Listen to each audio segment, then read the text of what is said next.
I believe God's not worried about filling your head with knowledge of the future, but he very much wants to fill your heart with courage for the present.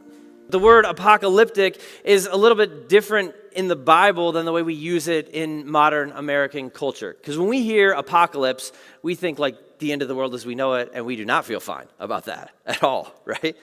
But in the Bible, it's a genre of writing. Like think poetry and narrative and letters. And in the Bible, like in the ancient Near Eastern world, there's this genre called apocalypse, and then there are two books written as apocalypse, Daniel and Revelation. And there's some proto-apocalyptic stuff in the other major prophets in Zechariah. But ultimately, it's a way of communicating that comes from the Greek word apocalypsis, which just means revelation. All right, so every time we read apocalypse in the Bible, it's a revelation of God about something that's coming in the future. It's his way of saying, hey, I know you feel like life is messed up. I know you feel like the world is completely unraveling, but it's not. Like, let me pull back the curtain of the world and show you what's going on back here. I'm going to give you just a little peek into what I'm doing so that you can understand that I'm in control and you don't have to be as worried as you're feeling right now about the chaos that's surrounding you. And so the big idea of apocalyptic writing in the Bible is to help us feel like God's in control in the middle of our mess. We're supposed to read it and feel like, okay, I can move forward because God's got this. I don't know, I'm making some of you nervous because I keep saying feel, and you're like, hey, feel Shmuel, I know God's in control. I have faith. That's one of the core truths of the Bible. God created everything, and he's omnipotent. He has all the power, and that's true. It's 100% true. But feeling and knowing aren't the same thing. Like, we know God's in control. If I gave you a pop quiz right now with one question on it, true, false, God is in control, I bet all of us could get the answer right. Even if this is your first time at revision, even if this is the first time you've ever been in a church, I bet you could guess, like, which answers is that bald guy on the stage? Hope I'm going for. God's in control. Like, yeah, we got the knowing down, but we don't always feel like God's in control. I don't, anyway. And I bet I'm not alone in that. And the catch, though, is that it's our feelings that most powerfully drive the way that we think and act and live.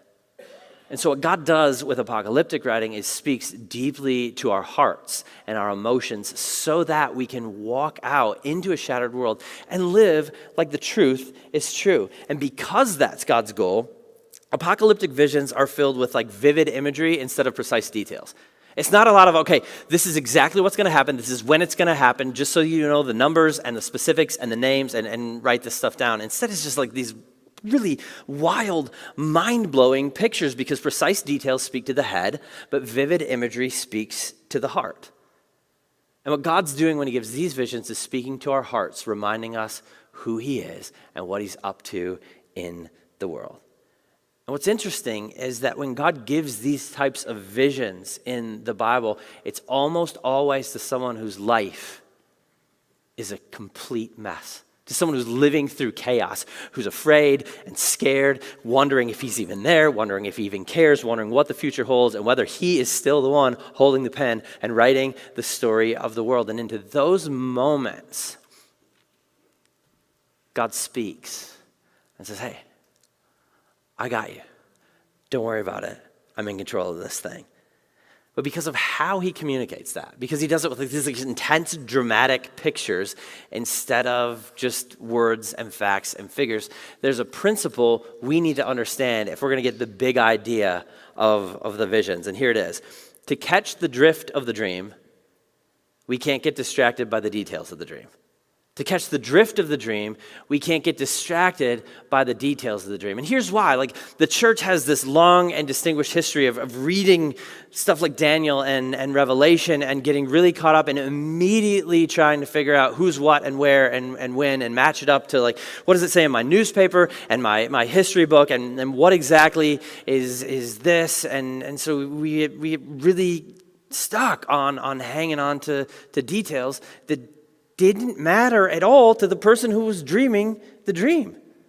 But this is what we do all the time. The church is like, oh, I got to figure this out. It matters that we pinpoint the exact day that Jesus is coming back. It'll be 2032 on December 13th because this number adds to this number. And you know who's the Antichrist? Stalin's the Antichrist. Stalin's dead. Gorbachev's the Antichrist. Gorbachev's dead. Putin is the Antichrist. What if it's not Russian? King Charles is the Antichrist. Look, we just get so hung up on figuring out the details that we miss the big idea of what God is trying to say. And here's how we know that's true. Here's how we know that the big idea isn't the details, because God's not short on the details. In Daniel 7, he could absolutely have shown up and told Daniel, hey man, this is what I want you to know.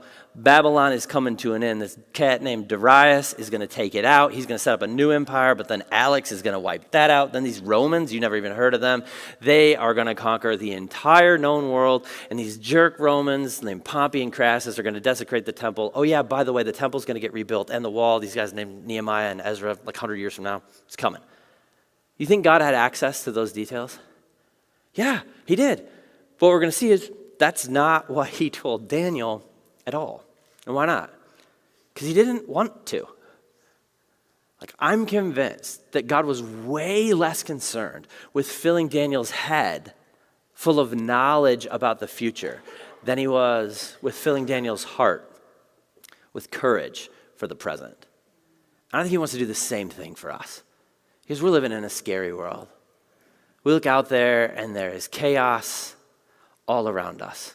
There's hatred and there's violence and there's division, and the future is uncertain. And I believe in this Christmas season, this is the reason we're talking about Daniel and not a more traditional Christmas passage.